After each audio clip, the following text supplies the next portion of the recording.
நீங்க கமெண்ட் அடிச்சுட்டு இருந்ததா நான் கேட்டேனே. ஐ care a foot for your comments. ஒரு ஆளோட முதுகுக்கு பின்னாடி பேசுறத கண்டாதான் எரிச்சலா இருக்கு. பாத்ரூம்ல எழுதுற கோழ மாதிரி. ஏன் தைரியம் இருந்தா நேரா வந்து பேசுறதானே? கையில படைய கட்டிட்டு மினுக்குறா, கண்ட கண்ட ஆம்பளைங்களோட சுத்துறா, ஃப்ரீயா செக்ஸ பத்தி பேசுறா. இதானே இன்னைக்கு உங்க டாபிக்? எந்த ட்ரெஸ் போட்டாலும் எனக்கு சூட் ஆகுது, அதுக்கு என்ன பண்றது? போர்வையை தவிர வேற எந்த ட்ரெஸ் சூட் ஆகுதுங்கிற பொறாமைய ஃப்ரீயா செக்ஸ பத்தி பேசுறா.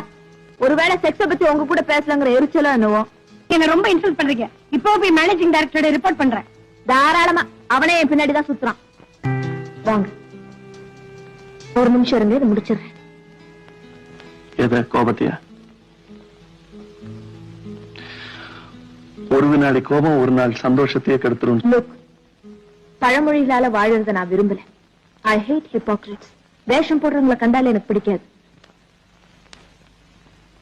அவங்க எல்லாம் அப்படிதான் பேசுவாங்க, அதெல்லாம் இக்னோர் பண்ணிடணும். நானா இருந்தா அப்படிதான் செய்வேன். அவங்க அப்படிதான் இருப்பாங்கன்னா நானும் இப்படிதான் இருப்பேன். நீங்க ரொம்ப கஷ்டப்பட போறீங்க. அத பத்தி எனக்கு அக்கறை இல்லை. பரட்டு கௌரவம் பாக்குறவங்க, தன் தகுதிக்கு மேல தன்னை நினைச்சுக்கிறவங்க, இவங்களை எல்லாம் கண்டாலே எனக்கு பிடிக்காது.